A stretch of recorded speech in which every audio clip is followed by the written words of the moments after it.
on December the 16th, 1944, 1944 was a bad year for me.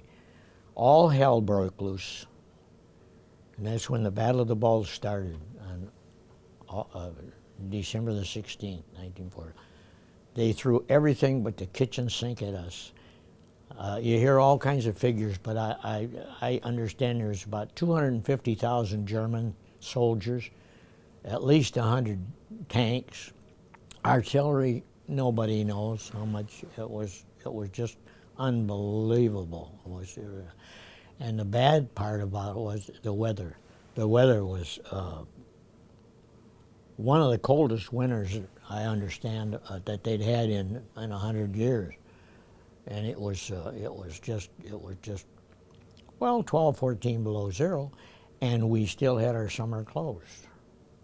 We didn't have winter clothes because Eisenhower thought that the war would be over by Christmas, and so did everybody else except the Germans. About the first day of the Battle of the Bulge,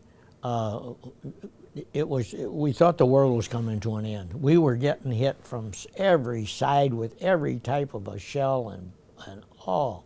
They even dropped paratroopers in among us, and and we were all cut off. We didn't know where see these half tracks that we're on, you're independent.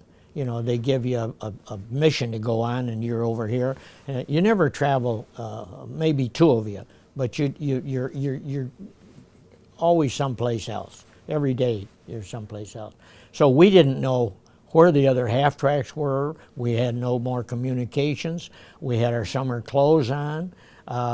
We had nothing. We had nothing. And I remember one night, shortly after it started, we were going up this little road and through a woods like big evergreen trees. And I had the darndest time with landmines. We pull up, my driver pulls over to the side of the road, and we were going to stop and check because our maps, even the maps that we had, were off of them. You know, you only got so far to go, and we're off the map, so we didn't even know where we were. So he pulled over to the side of the road, and I for a stop and get a drink and maybe make something to eat if we had something. We had some K rations and stuff like that. But anyhow, we pull off and stop, and sure enough, we run into a landmine. It ripped the tire off, is about all it did. But I just well threw the whole front end off because it was gone. It was, nothing we could do about it. So he says, well, what are we going to do? He says, well, it's late, it's in the evening, so let's just stay here. So they cut some boughs off the trees, made a lean-to there. Guys got into it. It was cold. 10, 20 below zero. And with no gloves, no heavy socks, nothing. So we're getting ready there, and see, we get into this, and we took turns at guard, and I got up in the middle of, it turned out to be just before sunup, and somebody was hollered, and he was trying to wake us up. So I got up, and I couldn't stand up. My feet were froze, my hands were froze, my cheeks were so froze that I couldn't talk. I got out of there, crawled out of that lean-to. A couple of guys helped me to get on my feet, and we thought, oh boy. Somebody, I think, said, we got to have some fire. We're going to die. We're going to die right here. We got to do something.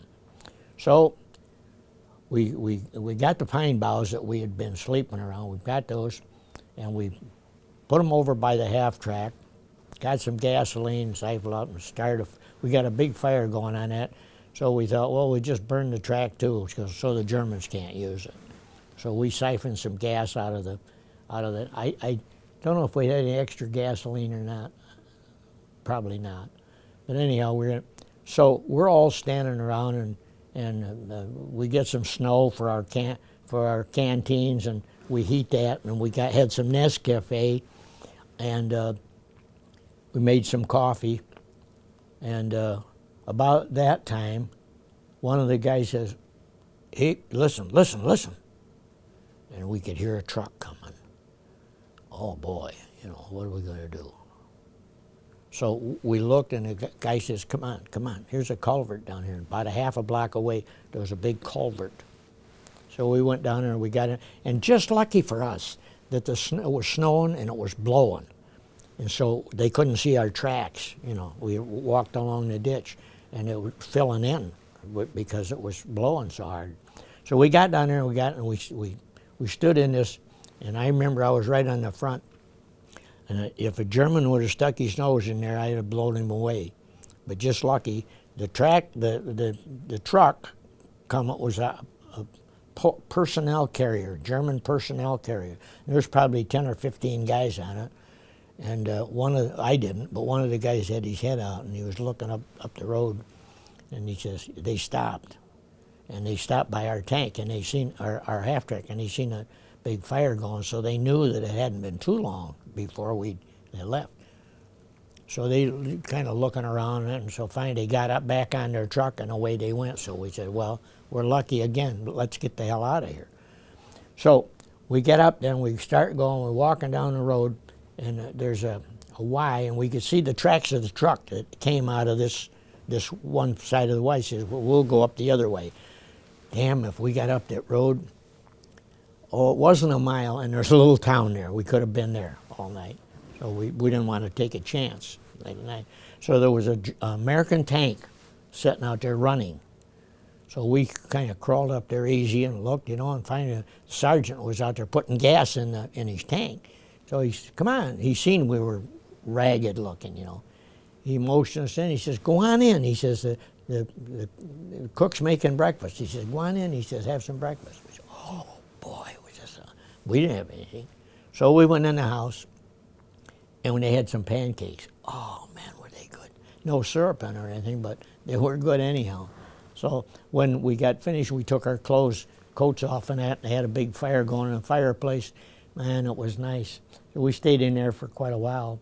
So finally we went out, and a truck came along and stopped, and he bummed some gas off of the tankers because he was out of gas. So they had I think one can left, and they give it to him. So we says to the trucker, where are you going? He says, I don't know. He says, but I'm getting the hell out of here. So he says, if you want to go, hop on. So we hopped on, and it was one of these canvas-covered trucks with no canvas out in the open. So we climbed up there. We went for, half an hour or so, and it was just cold. We couldn't stand it. So finally we wrapped on the back of the cab. It was canvas too. He says, hey, next little town you come to, stop. We're getting off. He said, okay. So we go ride for a while, and finally come into a little town, and we got off, and just so happened we met up with another one of our guns. One of our half-tracks was there. So we went up with him then, and he had some beef stew. And so they heated some beef stew, and we had some of that for breakfast, for dinner, I guess. And so it was just that all in that Battle of the Bulge, it was just that every day it was the same. And it was just cold, cold, cold, and no one knew where anyone else was, and it was just a sad, sad thing. The closest that I came to dying was, I think, that night. Could have been a different sequence, but what's the difference? We were get together trying to round up some troops and get a fire force if we could get one together, because we had no half-tracks left. So we were standing around, and there was a sergeant with us, and he said, we're going to have to buddy system on this, in a situation like this. He says, you and you, nobody knew, you and you two guys, you buddy up and you buddy up. You guys go over there and you guys go over there. He says, you stay right here. You and him, you stay right here. Anything comes up that road, you know what to do. It's not ours. I said, okay. So we're standing there. And there was a big, I don't know, it was a culvert or a tree or something, but there was a hole in the ground there. So I crawled into that, and I don't know why I was first, or you'd choose, because one of you would go in for an hour or so to sleep, and the other one would stay out and wake you up so you didn't sleep too long and go and freeze to death.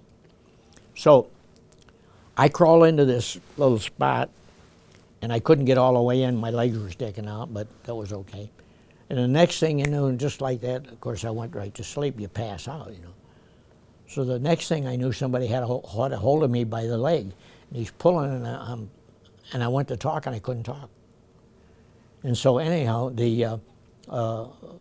somebody mentioned my name. He says, "That's Schoo, that's Schoo." I said, "Yeah, yeah." And then one of the guys says, "Yeah, he's dead." I said, "Oh my God." It'd make you feel terrible. So anyhow, I got out and I tried to, motion that I wasn't dead, close to it. So then he says, the sergeant came along and he says, "Where the hell's your buddy?" He says, "That's why we're doing this. That's why you have a buddy, to protect you." And he's giving me a sermon, and I can't talk back. I don't know. So anyhow, one of the guys that had come up then with them, there was 3 or 4 guys standing around. One of them come up and he says, "Hey, Sarge," he says, "here's his buddy right here, laying there. He had a hole right in his head. Sniper got him during the night. That's why I almost froze to death, because he wasn't there to wake me. He wasn't there. Now, it was just lucky. That guy took a bullet for me that night. He took a bullet. If he just went in that hole and I stayed out, I'd have had to take a bullet for him, and I would have been tickled to death. And so the sad part of that was that I didn't even know that guy's name, and he died for me.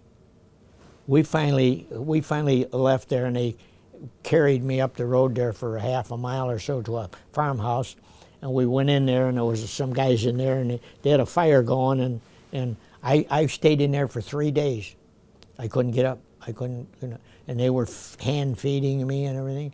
So finally, no medics.